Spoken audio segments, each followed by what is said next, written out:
Milou, t'es prêt? Allez, prêt? Ok. Allez, on cible le chien. Donc on pose les croquettes. On tente le chien. On tente le chien. Ouais, c'est bien, c'est bien là.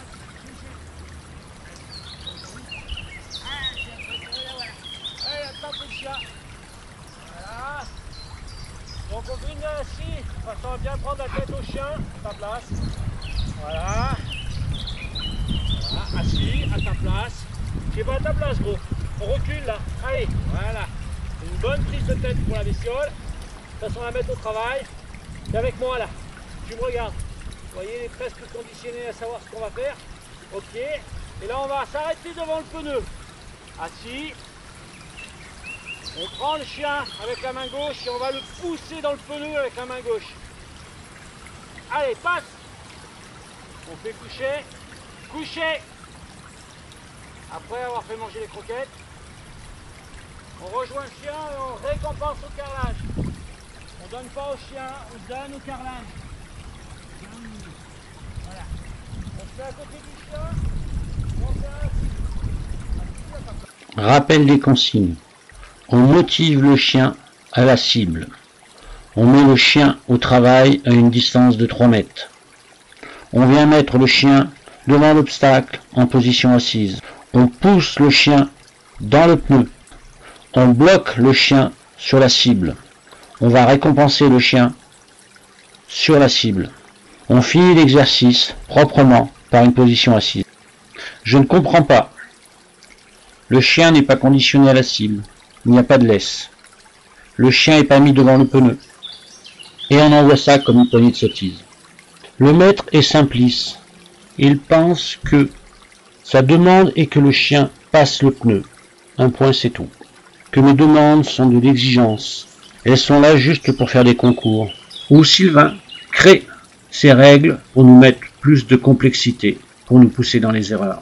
Pour moi, c'est l'inverse. Le passage du pneu est sans importance. C'est les mises en place qui se font pour chaque exercice et les fins d'exercice.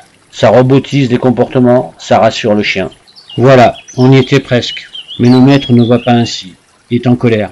La preuve, il n'y a plus une règle de mise en place. Pas de récompense, pas d'arrêt, et on envoie le chien. Et on se confronte avec le moniteur.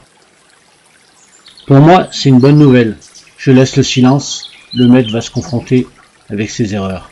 Soit il se pose et fait le boulot correctement, soit il continue à s'agacer. Là, le travail va se faire correctement. Je comprends que le maître veut faire de lui-même à sa manière. Il veut montrer qu'il y arrive par lui-même. Je comprends de même qu'il ne conçoit pas qu'on lui impose des règles, une façon de faire. Je comprends la situation. Pourquoi on en est là? Cette dénigration. On ne reconnaît plus personne, ni diplôme. Pourtant, j'ai construit 3 chiens diplômés d'État en sécurité. Dans le milieu sportif, monté un chien au championnat du monde en chien de sauvetage. Qualifié 2 chiens en échelon maximum sauvetage, discipline avalanche, surface, décombre, pistage. J'ai construit 2 chiens assistants handicapés pour un handicap d'autiste. Je suis bien plus qualifié qu'un entraîneur de club. Je suis qualifié pour former des hommes d'attaque, c'est-à-dire des entraîneurs qui auront le droit de faire mordre des chiens dans un costume. J'ai travaillé 24 ans dans le chien, 14 ans, un club. On me voit comme un magicien. Je voudrais plutôt que les gens aient confiance en moi, au lieu de croire que je vais résoudre le problème de leur chien. Analyser, c'est observer ce qui se passe, qui permettra par la suite de résoudre les attitudes. Vous êtes là pour vous amuser sur le terrain avec votre chien. Vous ne faites pas une compétition. On ne cherche pas la première place. Vu la vidéo de Sylvain, nous allons reprendre l'exercice. Un cours qui se passe bien, sans erreur et sans intérêt, car on n'apprend rien.